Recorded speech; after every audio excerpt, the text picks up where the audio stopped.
అవసరం ఉన్నట్లుగా భావిస్తుంది. అంటే ఇప్పటి వరకు కూడా వీళ్ళని ఒక గడ్డి పూచల్లాగా పక్కన పెట్టేసినటువంటి పరిస్థితి. కొడాలి నాని గుండెకి, హార్ట్‌కి ఏదో కంప్లెయింట్ వచ్చిందని 2 సంవత్సరాలు కూడా హార్ట్‌కి కంప్లెయింట్ వచ్చినా సరే గానీ, ఒక నెలల్లో యాక్టివ్ అయిపోయి పాలిటిక్స్‌లోకి మామూలుగా వచ్చేస్తారు.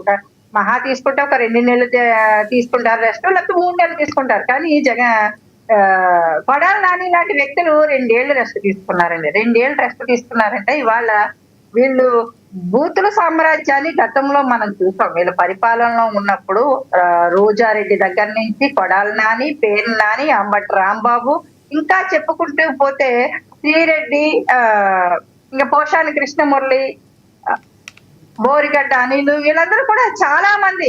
బోరిగడ్డ అనిలు, శ్రీరెడ్డి మా పార్టీ కాదని చెప్తున్నారు వైసీపీ వారు. చెప్పేవాళ్ళు చెప్తున్నారు కూడా. సార్ వీళ్ళే తిట్టిస్తారు. ఇప్పటికీ కూడా పంచ ప్రభాకర్ లాంటి ఒక మృగం ఉన్నాడు, మానవ మృగం. వాడు కూడా వీళ్ళ మనిషి కానప్పుడు వీళ్ళ పార్టీని ఎందుకు వెనకేసుకొచ్చి గుర్తిడుతున్నాడు మిగతా వాళ్ళందరినీ? ఏమో ఆయన పార్టీ, వీళ్ళ పార్టీ ముసుగులో వేరే పార్టీలు అలా చేపిస్తున్నాయేమో. వైసీపీ పార్టీ తీర్థం పుచ్చుకుంటా ఏదన్నా చేసిన కార్యకర్తగా వాళ్ళు ఏమైనా తీసుకుని ఉండాలి కదా, ఇలా కూడా అనుకోవచ్చు కదా. అలాంటప్పుడు వీళ్ళు యాక్షన్ తీసుకోవాలండి వాళ్ళ మీద. మా పార్టీ కానప్పుడు మా పార్టీ కండువ వేసుకొని నువ్వెందుకు మాట్లాడుతున్నావు, మా పార్టీ సభ్యత్వం నువ్వు తీసుకోలేనప్పుడు నువ్వెందుకు మాట్లాడుతున్నావు అనేసి అలాంటి వ్యక్తులను నిర్వహించాల్సినటువంటి అవసరం వైఎస్ఆర్సీపీ పార్టీకి ఉంది.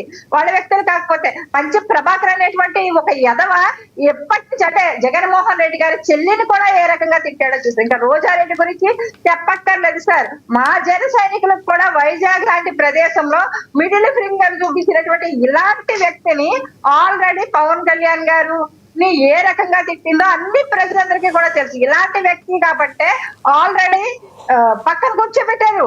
రోజారెడ్డిని ఇంటికి పంపించేశారు, పేరు నానిని పంపించేశారు, కొడాలి నానిని పంపించేశారు. వీళ్ళు మళ్ళీ మేము ఇంకా చచ్చిపోయిన శవాల్లాగా బతకాల్సినటువంటి వీళ్ళు బయటకు వచ్చి వాళ్ళ ప్రేలాపనం పేలుతూ ఉన్నారు. సార్ పేరు నాని లాంటి వ్యక్తి ఉన్నాడు. పేరు నాని ఏమన్నాడండి, పవన్ కళ్యాణ్ గారట రాజకీయాల కోసం వారి భార్యకి గుండు కొట్టించేశారు. అంటే అదే పేరు నాని భార్య మీద ఇది కోటా బియ్యం కేసు వస్తే ఆడవాళ్ళ జోలికి ఎందుకు వెళ్ళమని గౌరవ ముఖ్యమంత్రి గారు, డిప్యూటీ సీఎం గారు కూడా ఆ రోజు ఆడవాళ్ళ జోలికి ఎందుకు వెళ్ళడం రాజకీయాల్లో అనేసి ఒక వెనక్కి అడుగు తగ్గమని అధికారులు కూడా ఆదేశించినటువంటి పరిస్థితి. కానీ ఇద్దరికి కూడా సంస్కారాలు చూడండి, ఇక్కడ సంస్కారాలు చూడండి. ఒక బిడ్డ పవన్ కళ్యాణ్ గారు బాబు ఆ రోజు ఫైర్ యాక్సిడెంట్ జరిగినప్పుడు ఏ రకంగా ఆ రోజు ప్రాణాలతో బయటపడ్డాడు ఆ రోజు చూసినప్పుడు ఆ తల్లి మనోవేదన, ఆ తల్లి ఒక క్రిస్టియన్ అయినప్పటికీ కూడా డిక్లరేషన్ ఇచ్చి తలనీలాలు అంటే ఆడవాళ్ళు ఫస్ట్ అందం చూసుకుంటారు, అందం కన్నా కూడా నా బిడ్డ ప్రాణాలు భగవంతుడు నిలిపాడు అని ఆ రోజు ఆమె వెళ్ళి వెంటనే అక్కడ తలనీలాలు స్వామివారికి సమర్పించినటువంటి పరిస్థితిని చూసాం. ఒక తల్లి ప్రేమను అవమానించాడు పేరు నాని. ఇలాంటి చెత్తనా కొడుకు ఇవాళ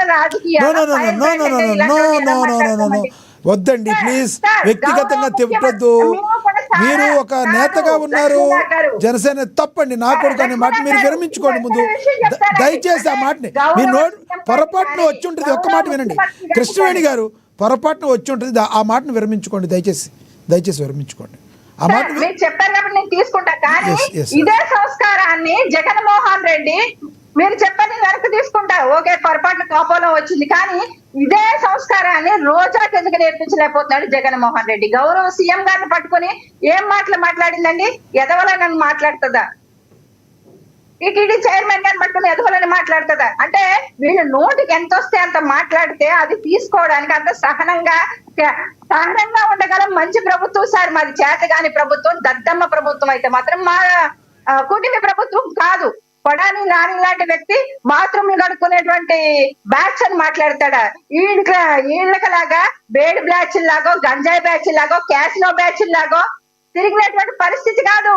అందరూ కూడా కూటమి ప్రభుత్వంలో ప్రజల కోసం పనిచేస్తున్నటువంటి పరిస్థితి. ఇవాళ నోటికి ఏదొస్తే ఎంత మాట వస్తే అంత మాట మాట్లాడటం మనం చూస్తున్నాం. సార్ ఇక్కడ నేను ఒక పాయింట్ కూడా ఇంకొకటి క్లియర్ చేస్తాను. వీళ్ళ ఫైర్ బ్రాండ్లను లేకపోతే వీళ్ళకి ఎలివేషన్ లో అవసరం లేదు, ఎగ్రోస్నెస్ అవసరం కాబట్టి వాళ్ళ హైకమాండ్ కి తిట్టే అంటే వైఎస్ఆర్సీపీ పార్టీలో ఎప్పుడు కూడా ఏ రాజకీయ పార్టీలో ఉన్నా మంచి వాయిస్ కానీ ఒక పద్ధతి కానీ ఒక వాళ్ళు పైన బ్రాండ్ ప్రజలకి సేవ చేసే విధానం ఉందా, కష్టాల్లో ప్రజలకు అండగా నిలబడగలరా, అలా హైకమాండ్ కి ఎటువంటి చెడ్డ పేరు తీసుకురాకుండా వ్యక్తులు ఉన్నారా అని ఏ పార్టీ అయినా చూసుకుంటుందండి లక్ష్మీనాథ్ గారు. కానీ వైసీపీ పార్టీ చూసుకునేది ఏంటంటే వాళ్ళు ఎంత బూతులు తిట్టగలరో, వాళ్ళు ఎంత దాడులు చేయగలరో, లేకపోతే ఎంత బ్లేడ్లతో చేరగలరో, లేకపోతే వాళ్ళు మానసికంగా కృంగదీసేసి ఏ రకంగా టార్చర్ పెట్టి అవతల పార్టీ వాళ్ళని చంపేయగలరో, ఇలాంటి క్వాలిఫికేషన్ మాత్రమే వైఎస్ఆర్సీపీ పార్టీ చేస్తది. ఎంత అవినీతి చేయగలరు, ఎంత అక్రమాలు చేయగలరు, ఎంత దాడులు చేయగలరు, ఎంత రప్ప అని నరికేయగలరు అన్న వాళ్ళని మాత్రమే వాళ్ళ హైకమాండ్ మాట్లాడిస్తూ ఉంటది. వైఎస్ఆర్సీపీ పార్టీ ఇంత దిగజారిపోవడం. ఒకటే చెప్తారు కృష్ణవేణి గారు, మీరైతే చెప్పండి, ఒకటైతే ఏం చెప్తారు? ఏదైతే కూటమి ప్రభుత్వం మరి ఎవరైతే రెచ్చిపోయి మాట్లాడినా కూడా ఏమీ చేయలేని పరిస్థితిలో ఉందని చెప్పి మాట్లాడేవారికి ఏం మాట్లాడతారు? ఒకవేళ జైల్లో పెడితే, జైల్లో పెట్టారని గగ్గోలు పెట్టే వాళ్ళకి ఏం చెప్తారు? ఓవరాల్గా కూటమి ప్రభుత్వం నెక్స్ట్ తీసుకునే స్టెప్ ఏ రకంగా ఉండబోతుంది సరిగ్గా మాట్లాడిన వారి విషయాల్లో? లక్ష్మీనాథ్ గారు, మాది కక్షపూరితమైనటువంటి ప్రభుత్వం కాదు. ప్రజలు మాకు ఒక మ్యాండేటరీ ఇచ్చారు. కూటమి ప్రభుత్వం ఇవాళ పరిపాలన సుపరిపాలన అందిస్తూ ఉంది. కానీ ఇలాంటి వ్యక్తులకి ఆల్రెడీ ప్రజలే తాట తీసి కూర్చోబెట్టేశారండి. వీళ్ళకి పవర్ లేకుండా చేసి 5 సంవత్సరాలు చచ్చిన మేకలా పక్కన పడేశారు. కుక్కని పేరులా పది ఉండాల్సింది పోయి ఈ రోజు ఇంకా పేటరేగిపోతున్నారు అంటే ప్రజల్లో వీళ్ళ ఉనికి కోసం ఫ్రీ పబ్లిసిటీ గురించి. లక్ష్మీనాథ్ గారు, ఇప్పటి వరకు అందరూ మాట్లాడి నేను ఒకే ఒక పాయింట్ చెప్పి నేను క్లోజ్ చేస్తానండి.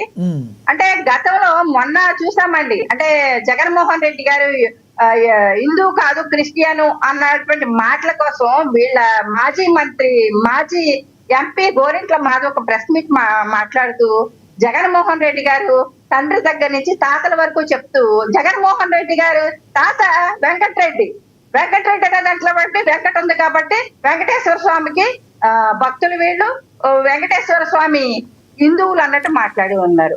అలాగే జగన్ గారి పేర్లో కూడా జగన్ ఉంది కాబట్టి ఆయన హిందువే అని చెప్పేటువంటి ఒక పనిని వీళ్ళు చేశారు ప్రజల్లో నమ్మకం తీసుకురావడం కోసం. సార్, ఇవాళ అచ్చెన్నాయుడు గారు మండలిలో మాట్లాడేటప్పుడు మండలి చైర్మన్ గారి పేరేంటండి? మోసెస్ రాజు గారు అనుకుంటా. అంటే ఆయన పేరులో క్రిస్టియానిటీ కనిపించింది కాబట్టి ఇన్ కేస్ ఆయన క్రిస్టియన్ గా మీరు క్రిస్టియన్ అని ఉండొచ్చు. కానీ జగన్మోహన్ రెడ్డి గారు హిందువు అని నిరూపించుకోవడానికి వాళ్ళ తాతల దగ్గర నుంచి జగన్మోహన్ రెడ్డి గారి తండ్రి దగ్గర నుంచి వీళ్ళందరూ హిందువు పేర్లు చూపిస్తారు. ఒక వ్యక్తిని మీరు ఆయన పేరుని పట్టుకుని ఆ పేరులో క్రిస్టియానిటీ ఉంది కాబట్టి మీరు క్రిస్టియనా అని అడిగినప్పుడు ఒక హిందువుగా ఆయన మీద దాడి చేస్తున్నారు తప్ప అక్కడ వీళ్ళు చేస్తేనేమో సమర్థనీయం. రైట్.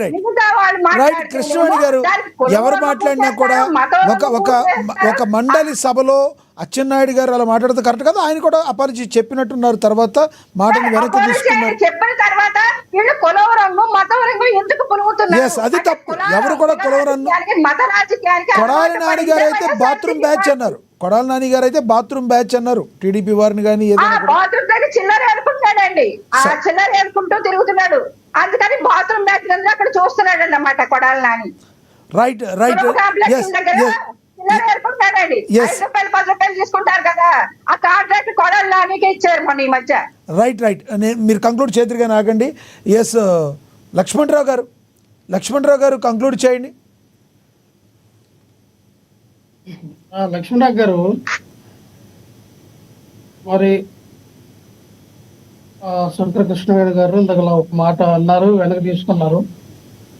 నా కొడకనే అంటే పదం అనేది ఈజీగా అనొచ్చు, ఇదేం కాదు. కానీ మరి ఆవిడ ఆవేశంలో అన్నారు, ఓకే రైట్, వెనక్కి తీసుకున్నారు, బాగానే ఉంది.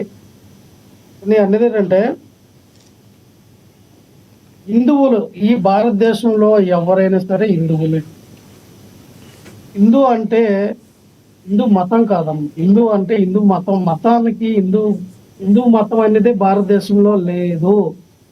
మళ్ళీ చెప్తా ఉన్నా.